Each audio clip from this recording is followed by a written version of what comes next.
Thursday evening in what is an actual pivotal game. So many talking points going into it. Nuno coming back to Spurs, Brennan and Spence going back to Forest. Forest in fourth place going into this game with a current 8-point lead on Tottenham Hotspur in that race for the top four. If you look at the form of both teams going into this game, we'll bring that on right now. Last 5 games, Forest 5 wins out of the last 4 games. 4 wins out of the last 5 games, with Spurs 2 wins, 2 losses and a draw. We have scored double the amount Forest have scored, but also conceded more than double than Forest have conceded. When you look at the home form, Forest are flying at home, 4 wins and 1 loss. Our away form, again, similar to our overall form, 2 wins, 2 losses and a draw. So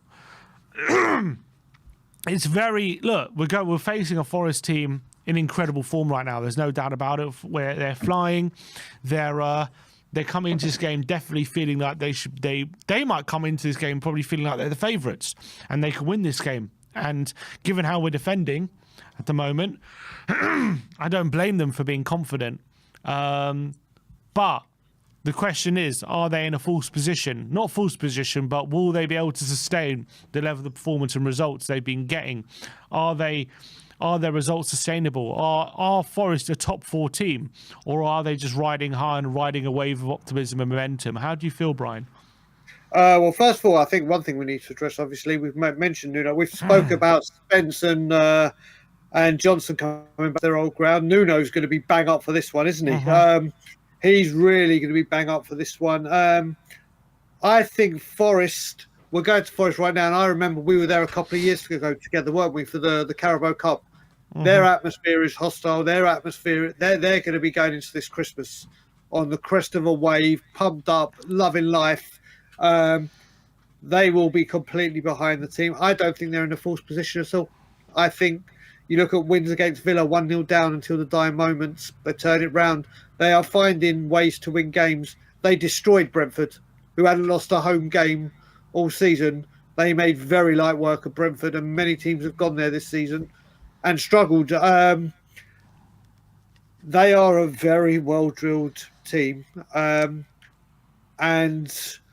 I am concerned. When you look at that as well, the amount of goals conceded, goals scored, we know we're flying with. It's alarming, the difference. It's alarming, the difference conceded in goals. On the flip side, though, you're right. They scraped past Villa. Well, I watched that game, and Villa weren't particularly great, but Forest didn't look like winning that game before they turned it around in the last minute. City have only won 1 game in their last 12, and that game was against Forest. They won 3-0, and they won that game pretty comfortably. They've also lost the likes of Newcastle at home recently. They lost 3-0 at the Emirates in a very disappointing result there. So when they've come up against maybe more attacking teams, they have maybe come unstuck a bit, or teams who can, who they know can attack really well, especially in recent weeks, who can score goals against them. They have kind of struggled a bit. So is there hope there that, given those results against teams who have kind of been on the front foot and attacked them and tried to dominate them, they've sometimes struggled a bit to overcome that? So the way I've looked at this season, I've said it as well, is if a team let us play football and they come to have a game of football without a fight or whatever it may be, we normally do very well, and get the job done. And it looks like Southampton, not saying Forest or Southampton, but if they let us play football, we will cause damage, we will create chances. But if Forest come to fight, if Forest come to say, right, we know what you're doing, Tottenham, we've seen the blueprint, we're gonna counteract this and do this, then we'll struggle. But if Nottingham Forest say, right, you go, we go kind of thing, or then they'll struggle against us. It's just I think it's a case of how City come and play. That's what I think decides this game. Unfortunately, I would love to say, if Spurs come out and they do what they do, we're flying. I think a lot of this is dependent on if Nuno says, right, we know how to beat Spurs. We're doing this game. At home, last home game before New Year, we're in the Champions League spot. Let's go out on a high and just get the result any means necessary. But if they say, right, let's go toe for toe for Tottenham, then I think we cause them major problems. Which is going to be interesting to see how they set up, because in their last game against Brentford, they went with a 3 at the back, which is a new formation for them. But in most other games, they have been playing a 4 at the back, which has been their regular formation. And we know Spurs have definitely struggled against more 3 at the back systems this season than maybe a back 4. Yep. So, albeit against Man United, they played 3 at the back and we did okay against them on Thursday. So does that worry you a bit? Would you reckon that was that change of formation is a plan leading up to maybe playing us? And is that something you reckon they'll look at and think we can, if we play this formation, we can get some advantages here? I mean, Sim, you look at both their flanks look worrying. Williams and Hudson-Odoi especially. The thing that worries me about this is Nuno will adapt. If the back 4 isn't working, he's got a back 5. Like you've just seen there, he'll just change it to the back 5 and cause us problems. We know whether you agree with it or not, ours won't change. If Forest do chop it, Forest have the flexibility to change. Nuno has done this before, hasn't he? Worked with the back 5 at Wolves, final season back 4, came to us back 4. He will adapt and change, and Forest have the players that can do it. If they do go back 5, then yeah, I think we do struggle big time. We do struggle, and put it this way, if he goes for a back 5, I would snap your hand off for 2-2. Snap your hand off. I would snap for a draw, let's say. If he goes for a back 5, I think we lose. It's as simple as that, unfortunately. Well, big talk, big words there from Brian Daigle. I think, them playing in a back 5 would be a disadvantage for us. I'd rather they go with a back 4 and try and take the game to us a bit and try and win the game, rather than going with a back 3 and try and just like hit us on the counter. And with the pace of Hudson-Odoi and Elanga and the wing backs as well, be Ole Einar and Nico Williams, those are 2 fullbacks as well who actually can be quite good in the final third when given the opportunity. There are sometimes wing backs like Dalot and Mazraoui where I think in the final third they're actually not so great, and I'm actually not too worried about them. But people like Ole Einar and Nico Williams, if you give them opportunities in the final third, they can actually pull something out of the bag. Coupled in the fact you give the likes of Gibbs, White, Hudson-Odoi space. And also one player I want to talk about who's been brilliant for them is Elliot Anderson. I think he's been absolutely phenomenal. What a signing he has been, and he's such a workhorse in the middle there. Makes unbelievable amount of tackles, and he runs so much, such hard intensity. And he's got a bit of quality as well once he gets into those positions, once he wins the ball as well. He is one where, maybe... maybe Newcastle might be regretting letting him go with the way he's performing at the moment. He has been a standout player for them, hasn't he? He really has had some steel, some guile into their midfield, and again he's striking up a wonderful partnership with MGW. And then you see Morgan Gibbs White can play for me the 8, the 10, and I think he could be trained to do the 6. I personally think he could. But he can come deep and make play. He can go forward and be creative. And then you look at Anderson doing what he's doing. Then you said, I've been a big critic of when we were linked with Hudson-Odoi, because I just think he's caused problems wherever he's gone. Hasn't set the world alight with the big rep, but he's putting up trees. what excuse the pun there? He's putting up trees at Forest. They've got some danger people to look out for.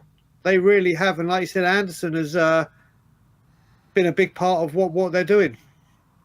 Yeah, I agree, and I think he's been a phenomenal signing. With obviously they signed him for about 40-odd million, and there was a lot of eyebrows raised at the time. But he's done. He's really done exceptionally well, and I'm very, very impressed with how he's adapted to life at Nottingham Forest, and he's a big part of maybe why they are where they are at the moment. I also really like their back 3, Murillo, and Milenkovic as well, who's a player we were linked with quite heavily for a while. Especially Murillo, he's such a Tottenham style centre back. I think he would suit us to a T. Murillo, I really like him. So aggressive, correct, but so proactive and on the front foot as well. Likes to play with the ball at his feet. He's like a Romero. He reminds me a lot of Romero, Murillo, the way he plays. I think he's been, like you said, sorry, cut you off there.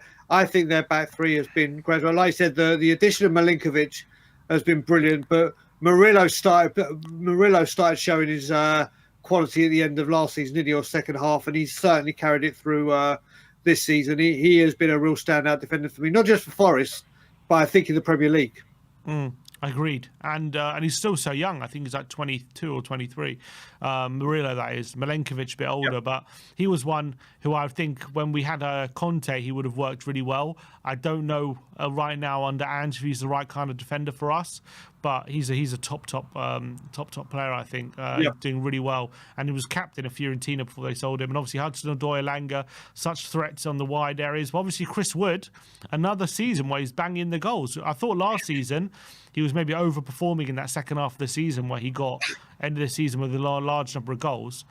This season, though, he keeps going from strength to strength. He's on 9 Premier League goals at the moment, which is incredible tally for a player like him at 33 years of age. He's having they call it an Indian summer, don't they, for a player like him? And he's been fantastic. And obviously against a defender like, especially against someone like Archie Gray, he'll probably be looking at that situation thinking, if you just get delivery in, I can really get the better of him. I think it could be with Dragushin as well, in all honesty. Area ability, he's fantastic. It just goes to show there's certain players that when a manager comes in, they are just like the ideal. Forget their age, where they come from, whether they're fast, big, small. There's certain managers where certain players just absolutely click. And for Chris Wood, Nuno has been an absolute incredible appointment. He really said the Indian summer, and he's a very, very dangerous player. 10 Premier League goals, I should say, this season for Chris Wood, which is incredible, which puts him fourth in the scoring charts, just behind Palmer, Haaland and Mohamed Salah, which is not bad company, is he? Not bad company. And yeah, he's one where I think he's one of those strikers where if you can just make sure he's not getting the service, you should be able to keep him quiet. But if you allow good quality passes into him, he can make life very, very difficult for you. He's not going to be one of those strikers that's charging you down and, winning tackles and making that much of a nuisance. But he's one of those strikers where once a cross comes in, you just got to hope it doesn't fall to him, because if it does, there's a big chance that he's gonna get on the end of it, and he's gonna bully your defender, and that's what he's been doing all season. So we just got to be very, very careful of him. I think one of the pros with Simeon, sorry, just very quickly, one of the pros is with him being the type of centre forward he is, should we be passing the ball back to Forster, he will have a bit more time to get rid of it. It's not like a Salah, it's not a pacey pressing striker that will go right and put one on him or put him under immense pressure. Hopefully that will give him, should we play out from the back, which I pray to God we don't, give him a bit more time on the ball. But yeah, he's a danger. No, listen, I can't believe he's not the paciest as well, so hopefully the high line should go some way to trying to nullify him. Exactly. I mean, I can't believe, or I can believe that we're sitting here talking about how many play areas now Forest could be a danger to us, and not just us, any team at the moment, any team. Completely agree, and that's why they are where they are. Fantastic. And as I say, 8 points clear of Tottenham at the moment. Looking at the head-to-head, I'll touch on that quickly. We do have a great record against Nottingham Forest. We've won. Let's get the head-to-head up. The last 5 results, we won 4 of the last 5 games, losing. I think that game in November 22 was a Carabao Cup third round, which we ended up losing. But last season, we did beat them at the Tottenham Stadium 3-1. But again, that was a difficult game. If I remember rightly, Van de Ven scored a belter in that game, and we ended up winning. We won at the City Ground 2-0, but that was Steve Cooper's last game in charge of Nottingham Forest last season. So it wasn't quite the Nuno kind of era. But yeah, so we've had we do have a good record against them, but I feel like this game isn't about records, and it's going to be difficult. In its own right, I feel. I think going into this game, you look at that, the roles are reversed. Normally, it's us where they are around that area, and them where we are or lower, scratching and trying to claw their way up the table. Where it's completely the other way around. Now, I think going into this game, they play with a completely different confidence, aura, freedom. And if this had been away, I think it'd be a very different prediction you and I would have gone for. But but away at the moment with where they are, this is going to be trickier than all of those games mentioned there. Agreed. And it's mad to think we're going to a game away at Forest, like really worried about them and worried about, can we get a result, and worried about what a good team they are. But it's a massive game in terms of the course of our season, in terms of what we're able to compete for. I think there could be a very big difference in terms of what we can achieve this season, league-wise anyway, between a win and a loss here. Because a loss, all of a sudden you're 11 points behind fourth, and then all of a sudden that looks like a mountain to climb, and you're thinking, that's a fanciful thinking all of a sudden that you're going to get top four. But then you win on Thursday, and all of a sudden, you're 5 points off fourth. And all of a sudden, the gap is very, very tight. And all of a sudden, it's there for you to get if you go on a consistent run. So, I mean, a draw, it's kind of as you were, obviously. The gap will still be 8 points. 8 points is still pretty significant, I would say. Albeit not insurmountable, but it's still pretty significant. And I would say it's going to be difficult to overturn that. But do you feel like if we lose on Thursday, that any shot at top four goes with that loss? For me, any shot at top four went a few weeks ago. I'll go even further. Top four for me, even before we kicked the ball, wasn't even a possibility or really. But Brian, if we win and it's 5 points, you can't say it's impossible, can you? Maybe impossible. Impossible might be the wrong word. Do I think we can achieve top four this season? Absolutely not. Absolutely not. If we do, it will be one of the biggest successes we've had in recent Premier League history. I just can't see how we do it. I do not think we can do it. As I said as well, all the cups are what matters to me this season. I just think top four and try to pin our hopes on it is for me wild. But it wouldn't be that wild if we're 5 points behind. No, I get that right. It will be 5 points behind, but then you still got the what will we have left? Where are we? Is this our 19th game of the season? 18th, whatever it may be. Game number 18, yeah. Okay, so what we got? 20 games left. So yeah, I just can't. 5 points in 20 games? You don't think that's possible?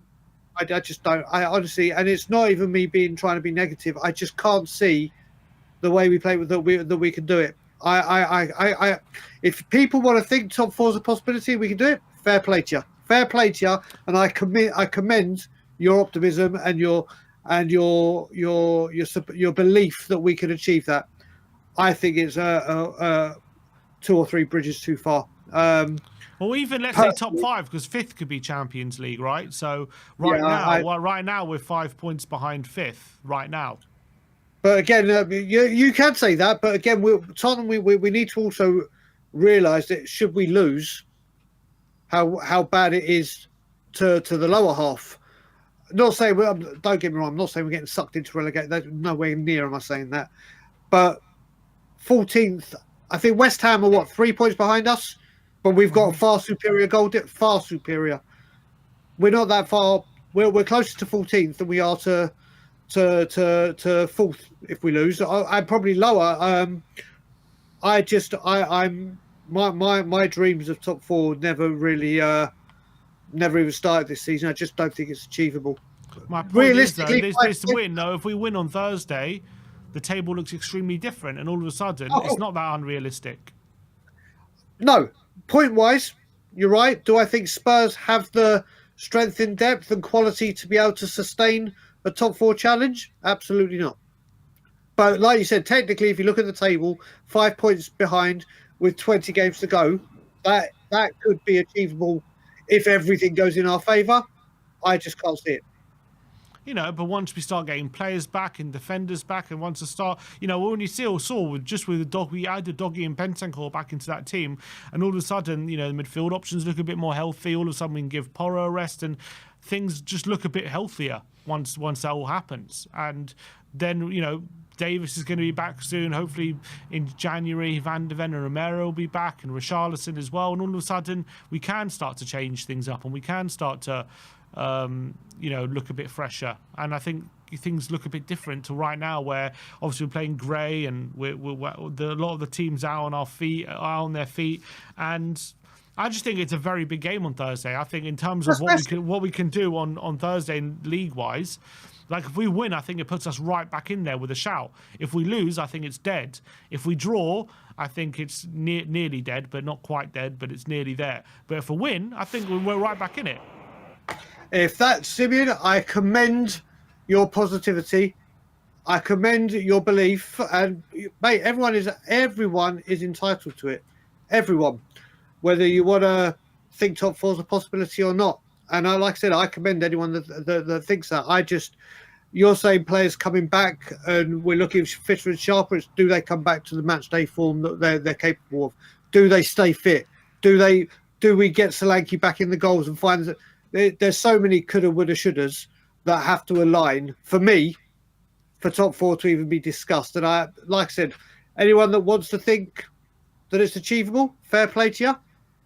Fair play to you. Everyone has got a right to their opinion, wherever it be on this football club. For me, top four talk is so what's our ceiling? What's our ceiling, Brian?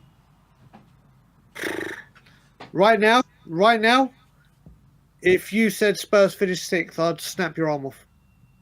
I would snap your... We're 5 points off both fifth and sixth. So if we can finish sixth, we can finish fifth, surely.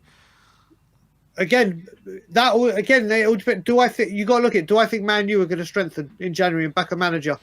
Yeah, I do. I really do think Man U will go for it. Do I think other teams will strengthen to strengthen their cause right now in January and say, right, listen, we're higher than we... Will Forest go? Do you know what? My God, look, we could actually, not say Champions League, but we could sustain a European place. Do I think their chairman will go, right, Nuno, what do you need? Yeah, I do. Do I think they'll get player X, Y, Z? Maybe not the exactly all that. I think the teams around us strengthen. I think the teams around us will go for it this season. And do I think Tottenham Hotspur will? No.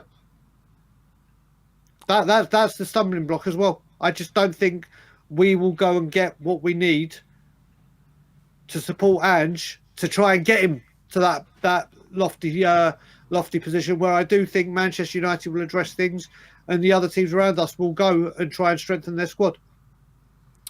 All right, fair enough. You said it was going to be 2-2. In terms of the whole Nuno subplot, how much does that play a role in this game, do you think? Massive, mate. It's massive, isn't it? If Nuno is rubbing his hands at this game right now, he's got to be coming back to Spurs, or sorry, us going there with them flying. You look at it on our side as well with Spence and Johnson going back there. It puts that element there, but Nuno has got a point to prove, hasn't he? He's got a score to settle. If we face it, Nuno got sacked for less than what Ange's done this season. If we look at it seriously, results-wise, and whether you want to agree with that or not, that's again, that's you. I'll disagree on performance-wise, but I agree results-wise. Okay, results. I mean, results-wise, Nuno lost his job for less. Well, yeah, that's the point I've made. Like, I think the reason Ange is still in a job is the manner we've won games. Because if we had won games in the way we won games under Nuno, I don't think Ange would be here. But the fact that he's won games convincingly, I think that's why he's still here. That's a fair point. And I also think another reason why he's still here as well is if Levy does sack him, it's another manager that he's failed to deliver on or has failed to back, as in giving him the length of time or giving him the quality of player that this stadium promised to deliver. There's so many elements or ingredients to put into this cocktail of what's going on at Spurs, isn't there? It's like, which ones do you pick at? True. I think, obviously, Nuno only lasted 10 games. I think, to be fair, if I'm going to be fair to Nuno, obviously his tenure was a bit of a disaster, but you got to remember, we were an absolute mess at the time. Kane wanted to leave, right? He didn't want to be at Tottenham anymore. I think in the summer, he'd been given Brian Hill as a summer signing. He got Romero. I'm trying to remember who else we signed in that summer, but I don't. Emerson. It just wasn't a great summer, was it? As per usual. Say that as this Yeah, players like Ndombele and the Celso, they're like, we weren't sure about them. I think the cloud of Kane was clearly covering a lot of that summer as well. And remember, we even started the season with Kane not playing. With Kane wasn't even in the team because he wanted out.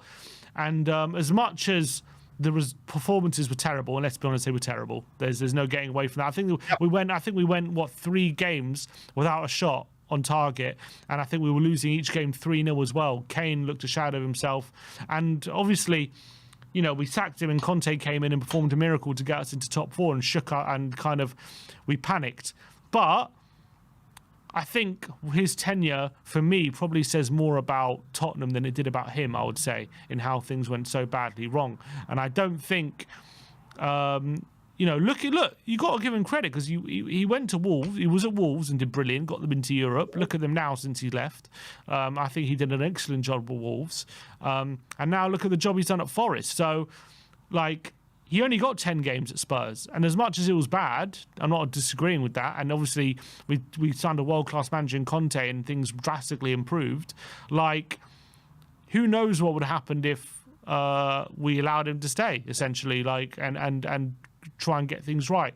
I don't know if I'm not saying we should have. I'm saying it was the right decision to sack him, and I'm happy we did. But I'm saying his tenure only lasted 10 games. And at the end of the day, he won 5 and lost 5. So if that's your first 10 games in charge, I don't think it was the results that got him sacked, essentially, is what I'm saying. I think it was more the manner of the performances is what got him sacked. I'll also add to that, Sim, what would have happened if Nuno was allowed to bring his number 2 that he's had at every single club except for Tottenham Hotspur? Not saying he'd still be here, or not saying that it would be anything different and Ange Postecoglou wouldn't be here or anything, but he's had the same number 2 everywhere he goes, except for one club, and that club was Tottenham Hotspur. So we'll listen. Again, we'll see. We'll see. This debate you and I could have back and forth for a very, very long time. We could probably do it into the new year. But like I said, I actually do think, and the one thing I completely agree with you is Thursday's game is absolutely humongous for all aspects. Because it may, but the reason I say it's humongous as well, should we not get the 3 points going into that Wolves game, the atmosphere of that stadium, which has been atrocious, as you can verify and attest to from being there, it's not going to be in a nice place, is it? No matter what, whether it's Ange, whether it's owners, whether it's the players. If we lose on Thursday and lose badly, Sunday then probably. Sunday will be horrific. So let's just hope we can get the job done. Whether we do is another thing. Completely agree. All right, that is your preview for the Forest game on Thursday night. Probably, in terms of the what we're doing from a league position, it's a massive, massive game, and we need to get all 3 points. And we need a reaction to the diabolical performance that was Liverpool on Sunday as well. So, big up to Brian. Thank you very much for your time on that one. And we're going to end the show